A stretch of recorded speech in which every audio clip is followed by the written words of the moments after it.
Hi, my name is Hannah Rumsey, and I'm here to talk about grieving the loss of my best friend, Lauren.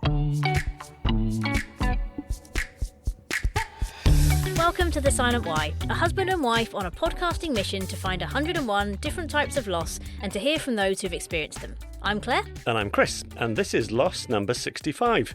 We're in England, Hannah's in Chicago, Illinois. She's the founder of Friends Missing Friends, which is a community she started a few years ago for people grieving the loss of their friends.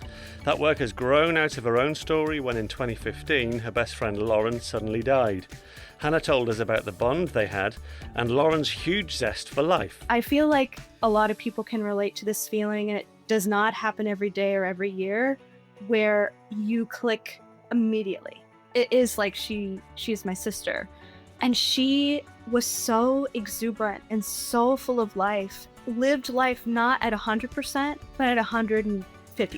In this episode, you'll also hear Hannah talking to us about the devastating way she found out that Lauren had died. I actually went to her Facebook page just to post happy birthday, and I posted happy birthday, and then I scrolled down just to look at the other birthday posts, but I just saw dozens of posts that said rest in peace. And like so many before her, Hannah started to discover just how few resources really exist to help and offer support in this very common grief. I, to this day, cannot find friend loss grief groups. And I hosted friend loss grief groups a few months ago, and every single person who joined said I was the first one that they were able to find, and some of them had been searching for years. I'm like, why would there not be resources for that specific type of grief?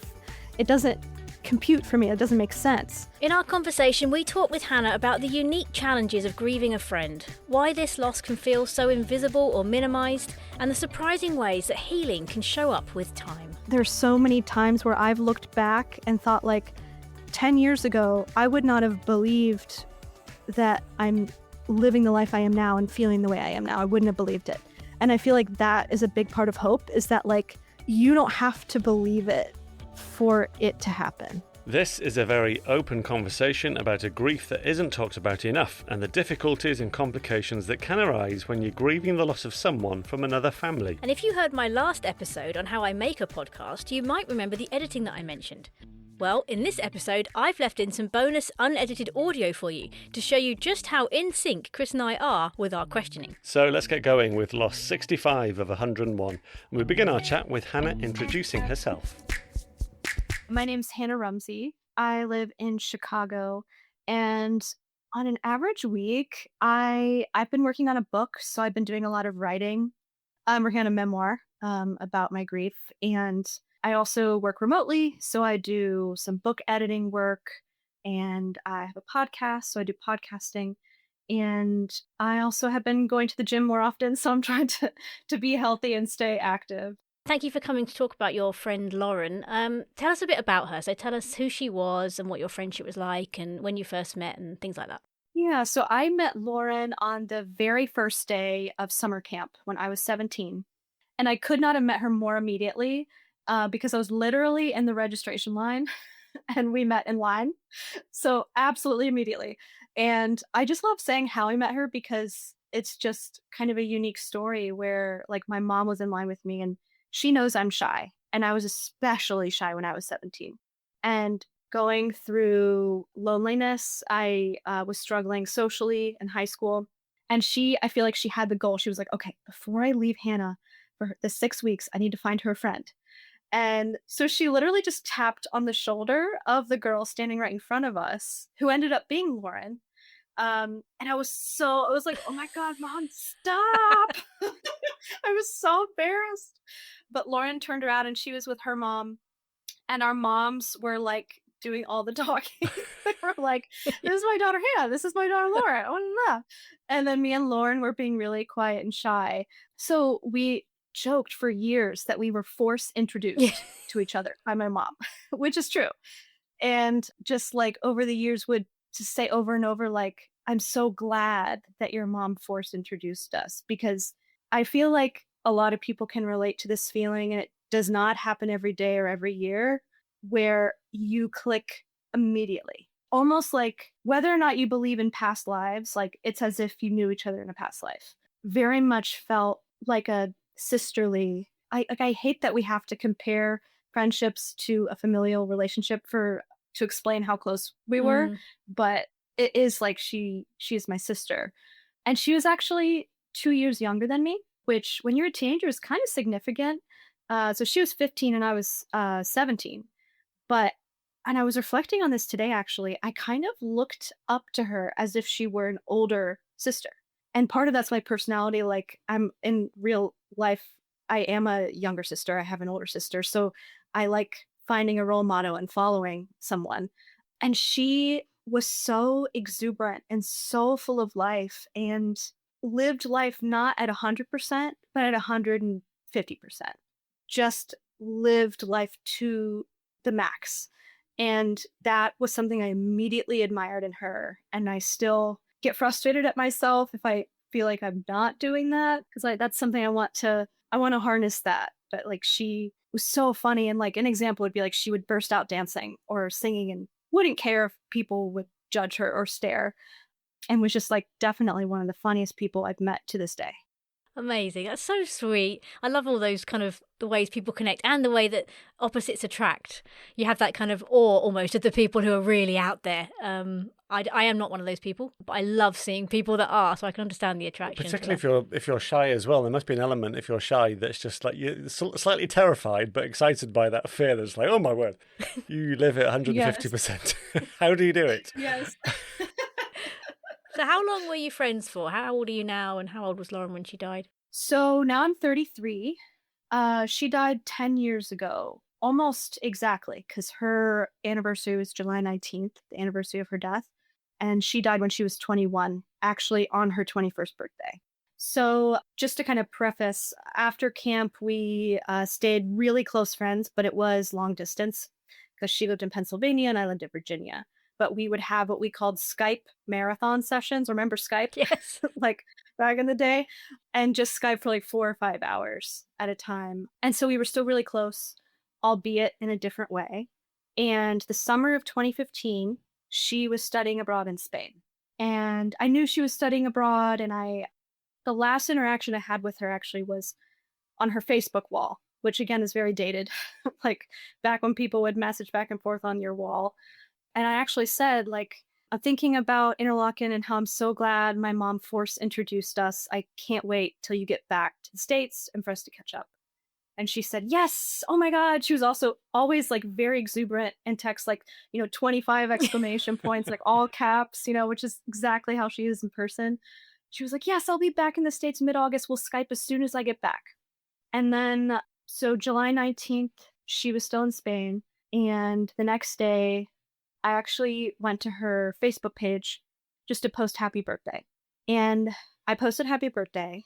And then I scrolled down just to look at the other birthday posts.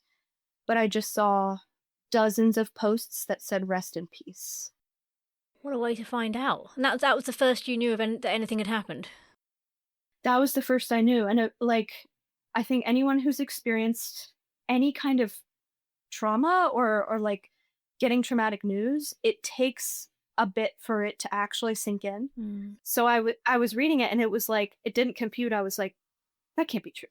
There's no way that's true. Like so it didn't feel real until I saw articles posted, news articles that said something along the lines of Penn State senior falls off balcony and dies while studying abroad in Spain.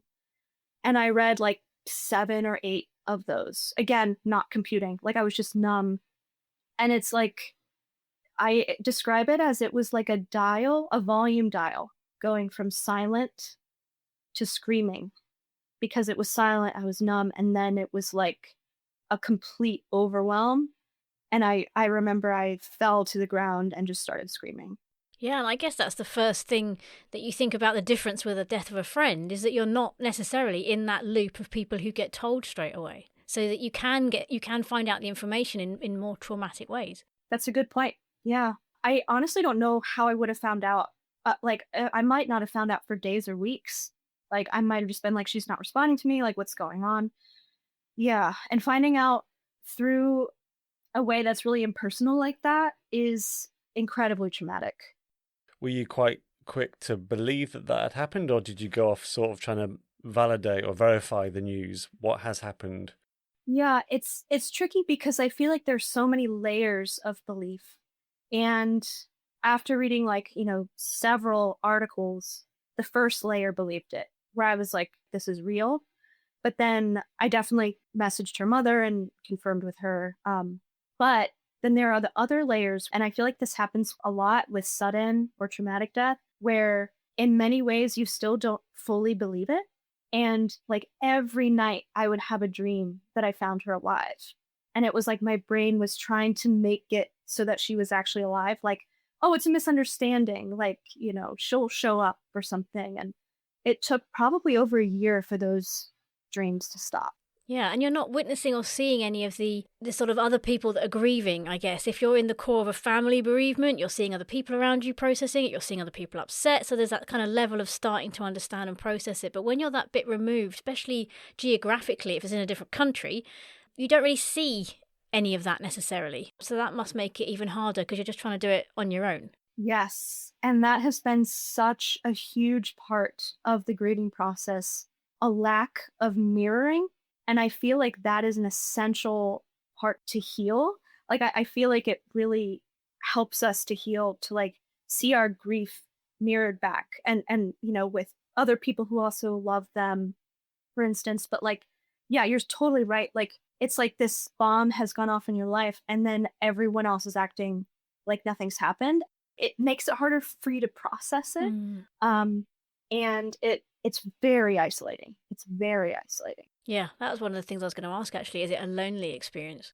It was a very incredibly lonely experience. Not entirely alone, but very lonely. Like, I did have access to messaging her mother on Facebook. She was the most responsive. Like, it was helpful for her to talk to me too. But there were some mutual friends who talking about it they weren't ready for it, or they couldn't face it, which I totally understand, but like I needed to talk about it. So like having people kind of have this wall come up or not respond or not be available, and like the main person that's available is her mom, which I'm so grateful for, but like I needed more than, one person. And what's wild is that, so I've been in touch with her boyfriend this whole time through texting. Just a couple times a year, we'll just check in, like, how are you? How are you feeling? And this year, it took 10 years for me to reach out and say, and like, my heart was thumping. I don't know why, but I was so nervous. I was like, are you okay talking on the phone? Like, just so we can share memories and everything. And he was open to it. And it was incredibly emotional because, when we were talking, I realized that was the first time I'd ever heard his voice. And that, it blew my mind because I saw him at the funeral, but he didn't talk. He was so distraught. He didn't speak. And I was like, oh my God, like I can't believe it took me 10 years to reach out to him. Like, what? Just tell us how far apart you were from Lauren. She was in Pennsylvania and I was in Virginia. So maybe like a 5 to 7 hour drive. I was able to go to the funeral, which I'm glad of. I think that helps a lot with the grieving process, but like I'm actually very frustrated with how funerals, and this is just funerals in general that I've been to or seen even on TV, like they're very quiet and like your sadness has to be extremely contained. It's almost like this unsaid rule. I don't know where that came from, but like I felt like I had to just have like polite tears, but I felt like I was holding in a hurricane. And I remember every muscle in my body was like clenched and I was like shaking from being clenched. So I just wish there was an experience where you get to like keen and scream, like, because that's really what I wanted to do. Yeah, you can picture some of the like sort of Middle Eastern type funerals where they do actually have like wailing, and you think, yeah, that would be probably a healthier thing to be around, to just be able to let it out. But yeah, you're right. They don't often tend to. I think a lot of people think they have to have funerals done a certain way, whether it's traditional or culturally, so they don't often represent the person. So if you've got someone like Lauren who, did life at 150%, if you've got a very quiet funeral, then that can be really difficult as well, because you think, well, this doesn't feel very representative of her. So yeah, it can really vary on how people want to do it. And obviously, again, as a friend, you probably don't have any input in that because it would be the family that would organise things. And so that probably is quite hard for some people as well. Yeah, yeah, that's so well put. And it's really hard. It's like it's also the feeling of like no funeral could have come close Hmm. to, and especially in the early grief, everything, or at least this was the case for me, everything made me so angry. And there couldn't have been a funeral that didn't make me angry because I was like, she deserved more than this. Like, I don't know. And again, nothing against the people who put on the funeral. No matter what happened, I would have been angry because I just had to channel my anger somewhere. Yeah. Just to add further complexity to it as well, from listening to your podcast, and we'll put links in the show notes to your podcast to hear more about this.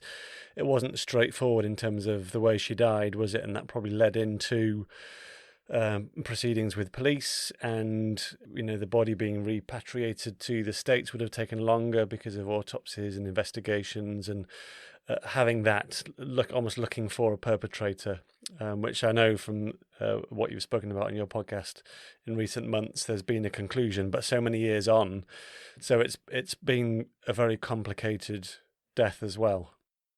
Yes, and that's one of the many layers I've been untangling in my memoir is just, yeah, like you said, the complexities of not knowing what happened exactly and maybe never knowing exactly what happened because the man who gave the testimony is untrustworthy, and has been known to harm many women.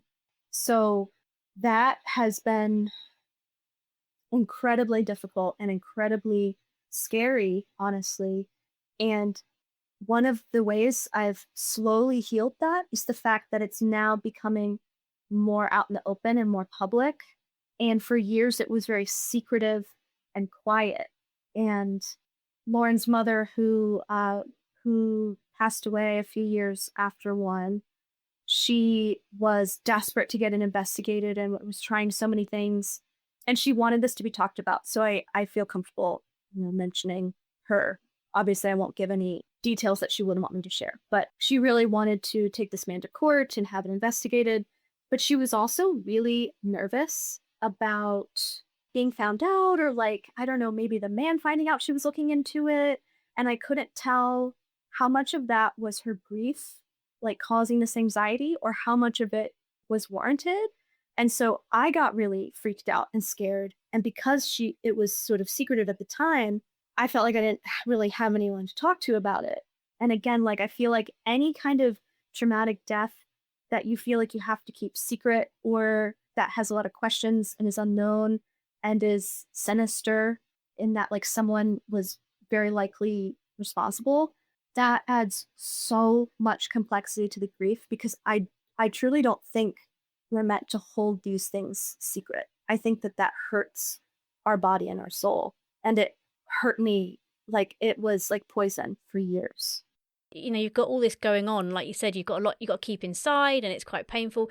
And a lot of what you talk about on your podcast, as well as what we've covered before, is that this would come under the banner of being a disenfranchised grief, which I think adds a lot to that, about having to maybe keep it in sometimes, or feeling like you can't fully express what you're going through. So just explain a little bit for people who haven't come across that before, why this would kind of fall under that banner. Yeah, so disenfranchised grief, for anyone who might not know, is a type of grief that isn't represented as much in society and also does not have as many resources.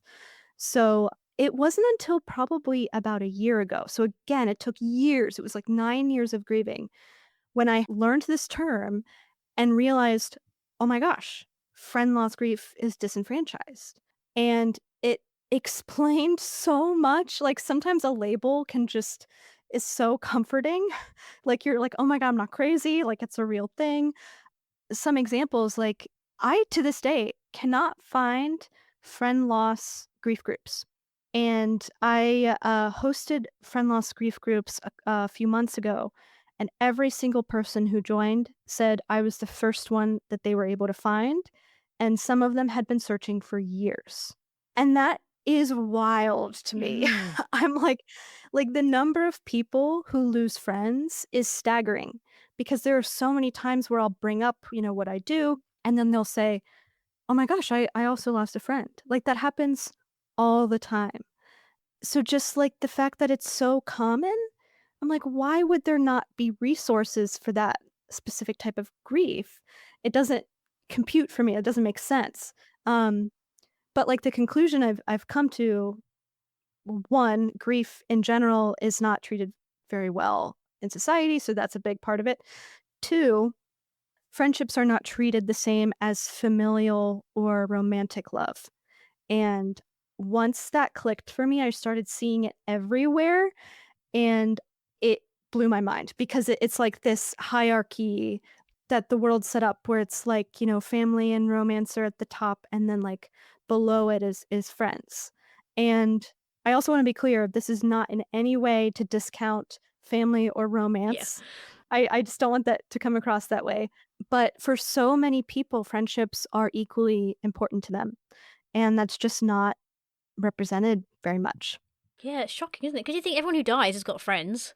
So that's a whole load of grievers with Yeah. every death. And for a lot of us, there's been moments when you're more close to your friends than you are your I was family. going to say that's the reality. I think the minority of people have family relationships that are stronger and preferable to friendships, because friendships, obviously you can choose your friends, you can't choose your family. There's almost like phrases about that, isn't it? You can't choose your family, and so friends you can. But yeah, it does feel like in the majority of cases, people have friendships that are stronger and more powerful than family relationships, sibling relationships. So it's strange that that is the case. And yeah, it is so hard to grieve a friend because, well, even yourself, even if you know that you were closer to them maybe than some of their family members, you'd still be telling yourself, but I'm not family. Mhm. So, it's not right for me to get really sad at the funeral, because if I'm more upset than the person's mother or child or sister or brother or partner or whatever, then that doesn't look right because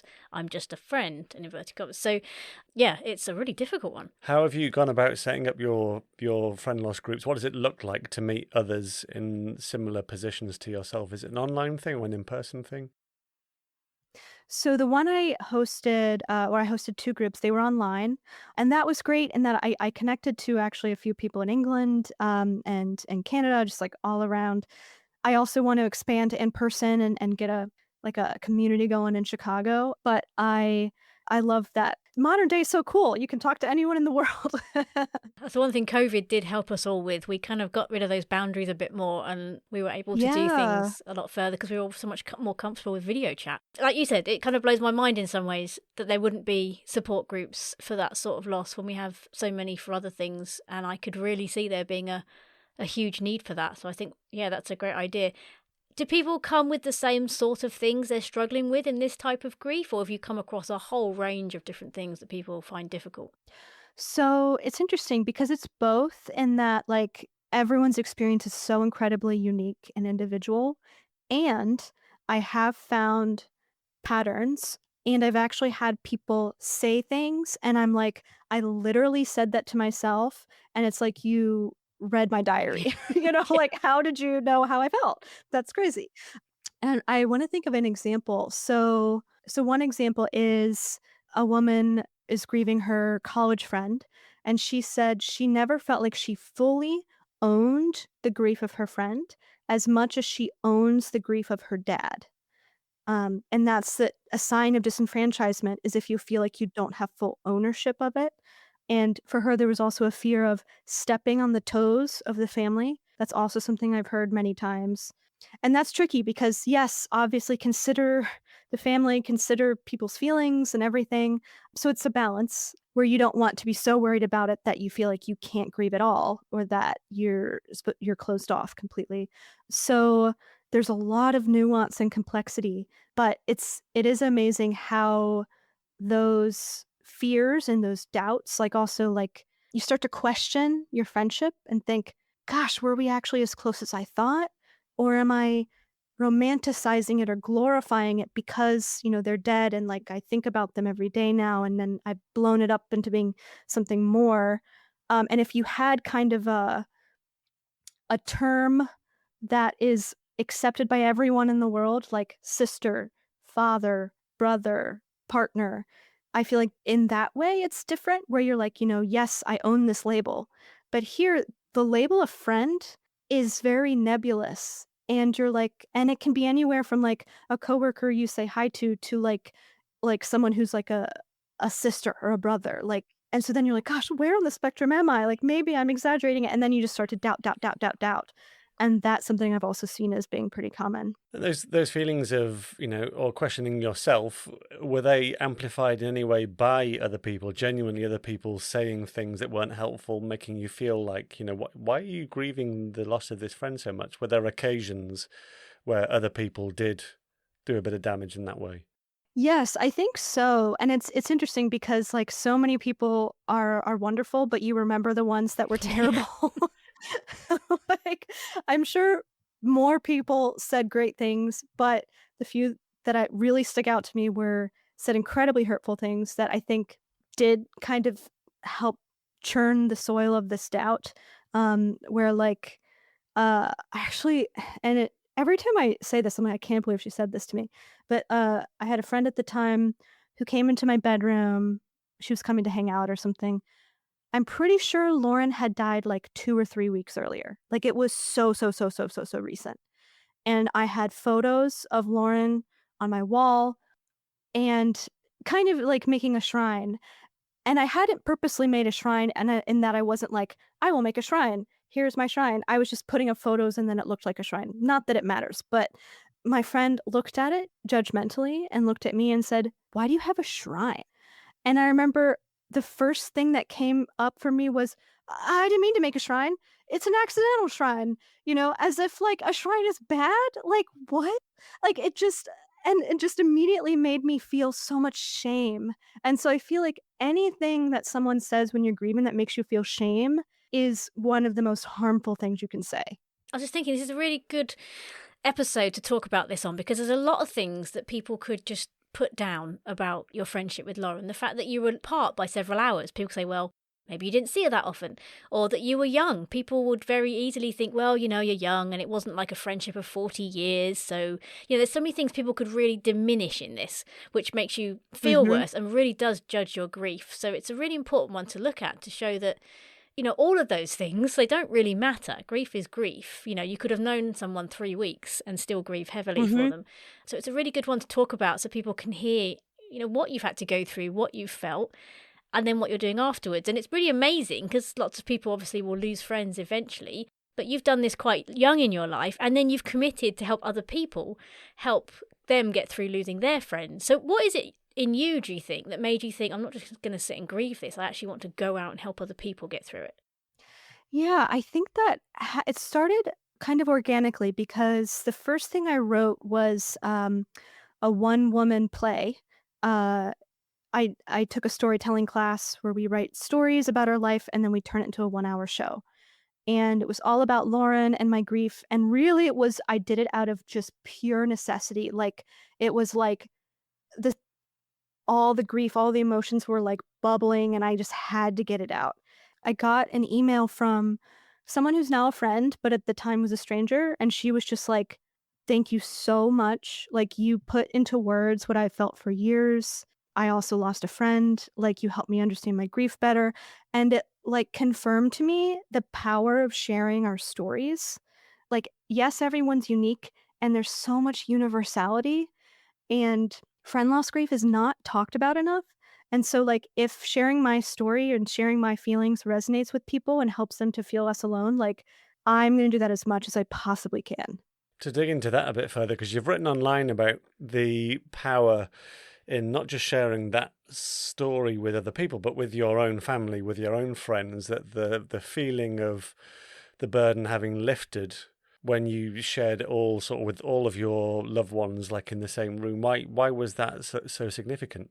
One of the many things I've learned about grief is that one of the biggest things you need is to be witnessed, to be fully witnessed. And in everyday life, being fully witnessed is really hard to come by. And like in my everyday life, okay, cool, my therapist is fully witnessing me. That's not Yeah. enough, you know? And like at the time, I didn't have the, I guess, courage or I don't know, the ability to sit my family down, in the living room and be like, I just need to talk about this. It was really hard for me to initiate that. And so like writing something on my own and then performing it and having them watch it, I joke that it's like a really efficient way to unload on all your friends and family all at once because they have to go to Yeah. your show. So that was like, I was like, whoa. I was like, art is a conduit for, it was just like, everything was like clicking for me. I was like, this is why people do art. Oh my gosh. And what impact do you know now on reflection that it had on those that were able to, I guess, just hear and see what you were thinking and feeling? Yeah, I mean, my friends and family, I feel like they finally understood the breadth and the depth of my feelings. I think they knew that it was really hard for me, but they didn't know specifics or the questions I was grappling with. And honestly, just me knowing that they now know, almost that was enough. And for them to acknowledge it and be like, "I see you," like, "I'm so sorry." Um, they didn't really have to say much after for it to, like, just do so much healing in 1 hour, honestly. One of the things we often ask our guests is around the question why. Was that something that you ever struggled with, or was that something that you saw others struggle with this sort of death? Were people asking why, or were you asking why did this happen, or why did this happen to me? Yeah, and I never really thought, "Why did this happen to me?" I thought, "Why did this happen to Lauren?" And it made something that I knew intellectually into something much more real, which is that something bad can happen to anyone at any time. Like, the best people can undergo the worst circumstances. And, like, if you told me that when I was young, I would have been like, "Yeah, like, obviously I know that." But, like, when you experience it and you see, like, the best person, like, just such an incredible person go through this horrific tragedy, and you're like, "They definitely did not in any way deserve it," or like, why? Like, why how is that allowed to happen? Like, and I definitely, like, started to question, like, a bit of my beliefs, like, it didn't change the fact that I do believe in God, but, like, it made me realize that there is a lot of random events, and I think and this is how I interpret it, everyone has a different belief, but I think that random bad events can happen, and then we can make good from it, but it's not that that bad thing happened so that the good can come from it. Because that's the everything happens for a reason thing, which I have a lot of trouble Yeah. with. Mm. Yeah. Where did that Yeah. come from? Who first I said don't know. everything happens for a reason? And were they joking? And is it an I don't know, did it come out in an encouraging way to begin with, or was it not? Was it I like a don't. Hallmark card? It's And a then f- for some reason, It seems to be one of the phrases that most people want to ban. I'll just throw around like it'll just make things instantly better. You know, all things happen for a reason. It's like, Yeah. that's, yeah, I guess some people say, oh, thank you, that helps. Others like, no, not so much. How do you feel now when you think about Lauren as a friend? How do you feel now 10 years on, and has that changed quite a lot over the years? Yeah, something I've been I don't know if struggling with is the right word, but grappling with, working on is continuing to cultivate my friendship with her, and instead of being like, "Well, the friendship's gone," like, connecting with her in whatever way I can with her on the other side, because that's also part of my belief system is that her spirit's still there. Whatever the other side is, I don't know. And that has been really illuminating in a lot of ways because there are times when I feel really distant from her, where she feels more like an idea, and I'm like, "Oh my god," and I get panicky, like I'm losing grips on her, kind of. And then there are other times where I'll get such a concrete sign that, like, I personally, like, cannot deny was her, and I feel so incredibly close to her. And so it's, like, just it's kind of like a really, really, really, really, really long distance relationship where we're speaking 2 different languages, and every once in a while, like, we can connect, but, like, most of the time, it's, like, hard to connect, if that makes sense. Yeah. Oh, I had a question. It's just gone. Oh, that's right. Yeah. No. Hang on. No. You go. No, Oh, okay. rats. I have to think. I think some of the good to have come out of it to refer. That was it. Oh, you put it in your words. No, you go. I was gonna say she talked about good coming out of it. You know, I was gonna ask what the good was that come out, but yeah. Well, no, go. you because my questions are much more waffly than yours. I don't know. That's true. Yeah. Yeah, because you spoke about good coming out of a bad thing. So yeah, what good have you seen or found that has come from losing Lauren? So definitely a sense of community. And that has been something that it took me years of isolation and loneliness for me to realize, oh wait, I gotta start it. I got I gotta do something to make it happen. Like it's not just like just like boop, join a community. I wish it was. But and so that's been a big journey where I mean I've made so many deep friendships through this work. I feel like I've connected with people on a deeper level than I would have without knowing this kind of grief. And I feel like I have an empathy and understanding that you can only get from experience. And I think that empathy and understanding can be such a gift to other people who need to be seen, understood, and heard and validated. And with the experience that you've got with the community now, I mean, to liken it to your friendship with Lauren, you had friendship in person and then you had the long distance friendship bit. And then when it comes to community, there's obviously in person and then there's online. And, just as humans can be complicated, communities can be complicated online and in person. So have you found there can be, I guess, strengths and weaknesses in online community in the same way there can be strengths and weaknesses in in-person community? Oh, yeah, that's such a good question. So, with online community, what's missing, and I know this is going to sound so obvious, but what's missing is that in person connection, which I feel like there's so much that can be said from the energy that you have. Like I believe we can feel each other's energies of being able to, touch them, with consent, hug them.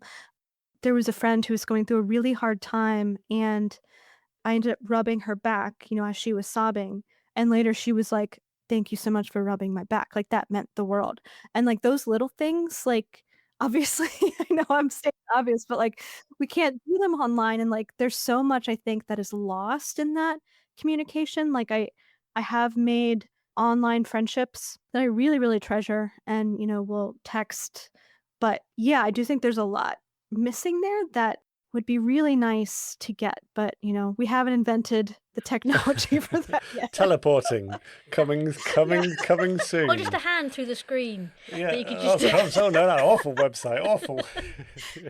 You don't want that artificial arm intelligence. Yeah, Or something. maybe not yet. No, because there's an element, and I know even as I think these thoughts, it does tap into an area of me about being judgmental. But when you see people on Facebook in groups, for example, you can see responses and reactions that are very instant, can be very, they're not considered. Sometimes in groups, like certainly Claire's got lots of experience in groups about menopause and surgical menopause, and there can be, on the one hand, you've got somebody who's really, well, it feels like really beautifully and eloquently sharing their story in a very believable way, and Mhm. then you can get somebody that just utters a one or two line statement that just feels like, really? Is that, yeah, that seems a bit far fetched, and it's very Yeah. hard to accept that beyond any online response and every online response, there is a human there that's going through, maybe it is a grief, maybe it's just a different way of processing, and they can't communicate it because not everyone's got the same, I guess, level of communication skills. But then you find that in person as well, don't you? Not even being together, you Mhm. still have individuals that you'll click with, and others that you'll be like, I'm a bit dubious. I don't want to be, but it's we have to work Yeah. on that online in the same way we do in person. That's such a good point. Yeah. Amen. No more to say. What is something that people wouldn't really kind of expect or know or think about this type of grief for people who are just sort of thinking about friends losing friends? Is there something key about it that you think more people should know about? Yeah, a couple things come to mind, and for anyone out there who well, I think everyone could know this, but maybe especially people who are grieving friends or a friend, is to understand how disenfranchised grief can affect you. It was so helpful when I was able to understand that that was the disenfranchisement internalized. And I was like, "That's not me talking. That's me having absorbed the messaging I'm getting explicitly and subliminally every single day. And then you're able to kind of process through it much easier. And so I feel like knowing that can be really helpful, and having that label and that explanation. And as far as what other people could know is to kind of do a thought experiment. And when you're supporting someone who's grieving a friend, because it is disenfranchised and we often treat it differently, think, how would I support them if they had a family member die? And I think that just kind of that thought experiment can remind them, like, oh, whoops, I wouldn't have done that. Maybe I should send a card or, reach out. And so, yeah, I feel like everyone kind of realizing that it's disenfranchised can help us to heal and also support others better. And I think a lot of people have the fear that bringing up your grief or bringing up the person will make you sad. But the truth is that we're already sad. It can feel really good to have that acknowledged. And so that's another way you can support someone who's grieving is like, tell me about them. How did you meet? Or I'd love to hear more about them. Haven't yet had a situation where people didn't like being asked about that. Yeah, that's a lovely idea because people do tend to think of the family and contacting the family. But how lovely is it if you're on the outskirts a little bit as a friend to receive something that somebody sees you and sees that you're also going through that grief, and that's really hard. I think that'd be really lovely. If someone's going through it now, if they're fresh in losing a friend and they're struggling with it, is there sort of one particular thing that you'd advise was a good starting point or that really helped you? Yeah, that's a great question. So I took a grief certification course from David Kessler recently, and he's a grief expert. And someone asked him, like, how do we support people? Do I send them lasagna? What do I do? And he was like, keep in mind the relationship that you have with them. So use that as context as to what to do. Like, are you their neighbor and you talk to them once a year? The support might look a little different than if you're their closest friend or, anything like that.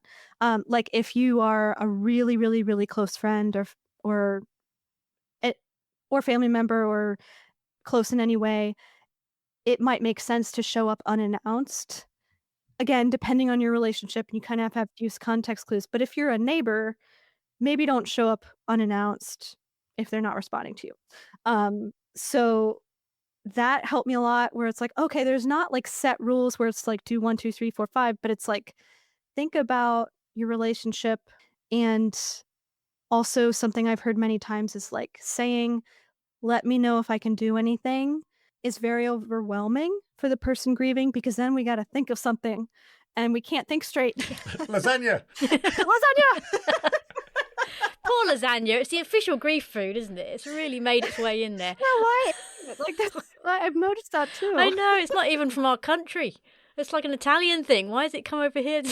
That's because it's quite simple and it can do for many meals. I guess, yeah. And it freezes well. I also saw, and I don't know if it's a website or if it's on your social media, somewhere I saw and I thought, that's a good point. Was just a statement sort of saying, if you're not sure about going to the funeral, then like go to the funeral. Was that coming from the idea of like, don't feel like you can't go because you're just a friend in inverted commas? Yeah, and I believe Rebecca Feingloss said that. And yeah, I think it can mean a lot of things where like maybe you're a coworker or yeah, like a friend and you think, I don't know if I'm allowed or I don't know if I should.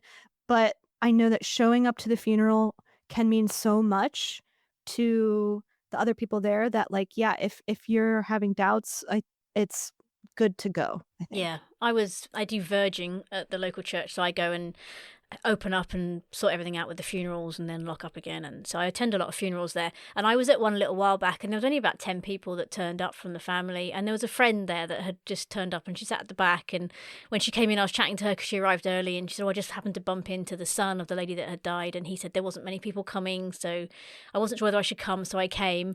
But it was a big deal that she came because it was such a small turnout. I just thought that would have meant a lot, that there was just that one extra person sat there, that it had meant something to her to attend that. So I think it's always important to go if you're not sure. Like you said, it's always a lovely thing for the family to know and the others there.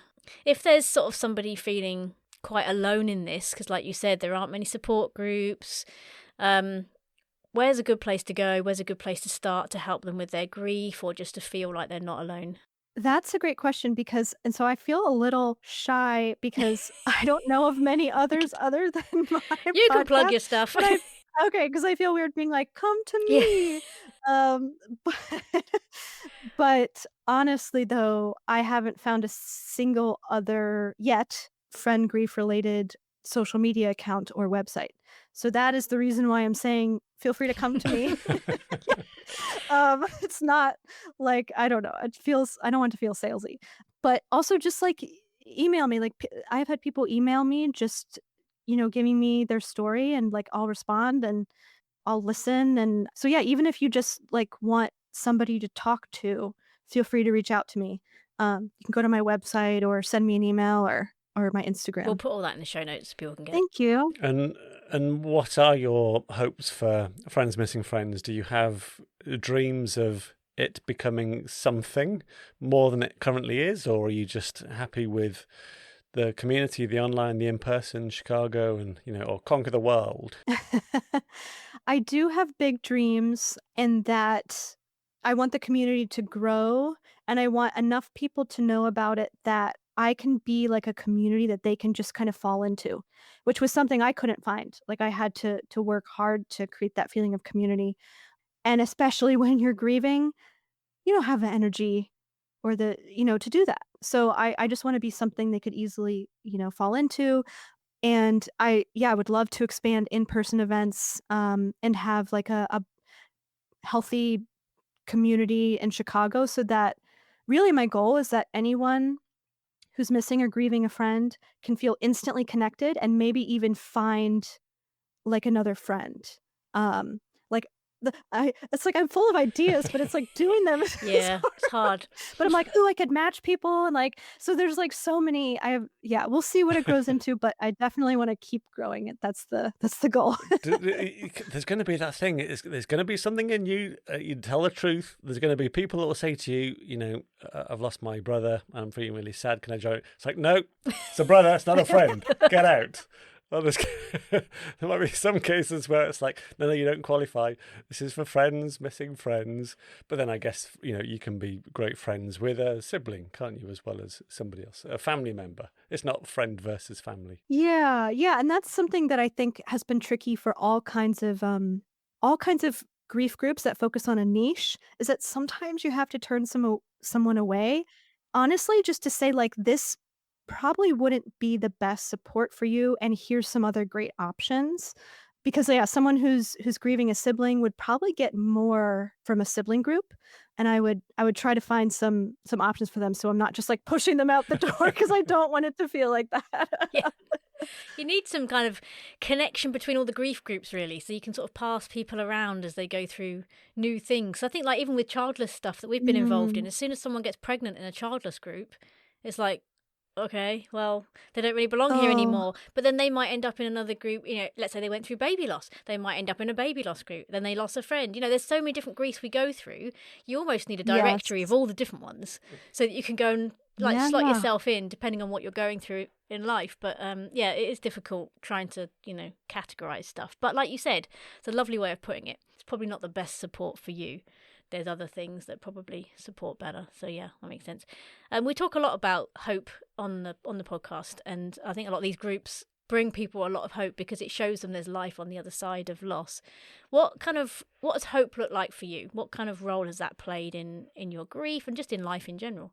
Yeah, I love that you focus on hope in this podcast, and it's something that, like, in the first couple years, I would've wanted to slap somebody if they told me that it would get better one day. I'd be like, "You don't understand." And so, like, I totally get that. Like, sometimes it's too early to be told, like, there's life on the other side because 'cause you're just not ready to hear it yet, and I Mm. totally, totally, totally get that. And there's times when, like, you're like, "Please, somebody show me that that I can get through this, that it's possible." And it's amazing how much healing can happen. Like, I think we underestimate the amount that we can heal. I don't know why this popped into my head, but, like, I think I might have the years wrong, but I think over the course of 7 years, all the cells in our body are different. And so I think that, like, for some reason for me, that's kind of healing where it's like you can regenerate, like your body is constantly regenerating. So your soul can constantly regenerate too. And there's so many times where I've looked back and thought like 10 years ago, I would not have believed that I'm living the life I am now and feeling the way I am now. I wouldn't have believed it. And I feel like that is a big part of hope is that like you don't have to believe it for it to happen. I think that's partly why we're so keen on people, or trying to say that, listen to stories of loss before you go through Mhm. loss. Because then when you hit that point yourself, I'm not saying it's like, oh, I feel great because I've heard stories of loss and now I'm grieving, it's all good. But I do think in the back of your mind somewhere, and I've had it myself, I've seen people go through a loss, they've survived it, they've done really well with it. And then I've been through something similar myself and it's reminded me of them. And I've thought, you know what? I can get through this. Even if it's a tiny thought way off in the distance, and even if you don't want to Mhm. hear it, I feel like the more you learn about loss, the more when you hit it, there is that sort of tiny bit of hope somewhere that says, this is really hard, but one day, might be years, I think I might be able to get through this. But I understand why people also don't want to look at stories of loss when they're in a good place because, it's depressing for some people. But I do think it can be really helpful. It's going to happen. We're not all going to avoid it. So I think it's important to look at. So, thank you so much for your time and for chatting and sharing your experience, certainly over the last decade. And, we're big fans of what you're doing with Friends Missing Friends and look forward to there being a support group setting up in Gloucester, maybe where we are. We could go along in person and help. We'd love to finish things by asking the question that we ask all our guests. And this is about, identifying one thing that you think over the years you've grown, you've cared for, you've nurtured, and you can almost hand it on as like a bit of wisdom, a bit of guidance, a bit of advice for somebody else to help. Got it from the Amish friendship cake. There's more on the website about that in terms of where this question comes from. But the question is, what's your Herman? My Herman, I'm a little worried this might sound cliche, but my Herman is love. And one of the many lessons I've learned through grieving is that love continues to expand and it's absolutely infinite. And you had a guest that said something similar, and I was like, oh my gosh, I also feel that way, where you can love someone with your whole heart, and you can love someone else with your whole heart, and you can love someone else with your whole heart. And we're just going to keep meeting people over and over and over for the rest of our life, and we can love all of them with our whole heart.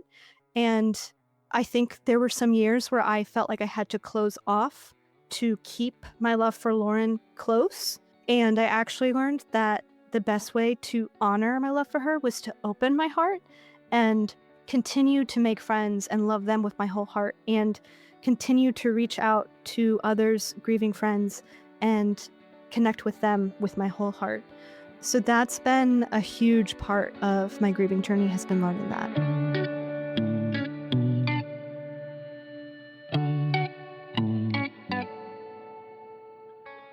The guest Hannah mentioned earlier was from my recent Let's Chat interview with David Kelly, where we asked the big question, where does the love go when someone dies? If you love one person deeply and they die, how is it possible to love another person just as much? It's a fascinating area to explore, and we loved that Hannah's Herman is love. I'm not sure we've had that before. To find out more about Hannah, you can visit her website, friendsmissingfriends.com, or find her on Instagram and Facebook. Just search for Friends Missing Friends, as well as her podcast. What's that called? Oh yeah, Friends Missing Friends. Gotta love a consistent brand. And we were talking briefly in our conversation about where everything happened for a reason comes from. Well, I went and looked it up, and my brief research suggests it goes back to Aristotle. Oh, he's to blame. Many think it's biblical, don't they? Clearly not. Well, in fairness, Aristotle didn't mean it in the modern, slightly dismissive sense of, well, this terrible thing must have happened for a reason. What he actually meant was that every event in life offers us the opportunity to grow or to learn. Similar to the what doesn't kill us makes us stronger idea. Of course, that doesn't mean we will always grow and learn or come out stronger, only that we can if we choose to. But there are also phrases in the Bible that are a little similar, like Proverbs 16:4, where it says God made everything with a place and a purpose. But that's more about God having a purpose for everything he does, a slightly different angle that we can't really comprehend as humans and goes way too deep even for our podcast. I also found this wise quote, Everything happens for a reason, but sometimes that reason is that you're stupid and make bad decisions. Okay, for more about us and our quotes, visit thesilentwhy.com or follow us at thesilentwhypod on social media. I think losing friends is a particular kind of grief that, as Hannah was saying, is seriously under-talked about. Maybe you've lost a friend, or maybe you know someone else that has. Why not share this episode with them so they feel seen and their grief can be validated in some way? Now, we're rapidly heading for our long break away, so this was actually our last loss episode for this year. There's only one episode left before we go away, and that'll be Chris and I talking about what we're planning, what the podcast might look like during that time, and a general catch-up, so keep an eye out for that one. But this episode, we're finishing with a poem about love by Dick Van Dyke, inscribed on us. Is it not? It must be a member of the same family. Henry Van Dyke, inscribed on a sundial by the author in the early 1900s. Time is too slow for those who wait, too swift for those who fear, too long for those who grieve, too short for those who rejoice. But for those who love, time is not. Time is not what? Well, that last line is actually different in different versions. In some versions it says time is eternity. But either way, he means love outlasts time. Time doesn't exist for those who love. It isn't too short or too long, it isn't bound by clocks or calendars. Love has a power of its own, and in the end, it's stronger than time itself. Ooh, thank you, Dick Van Dyke.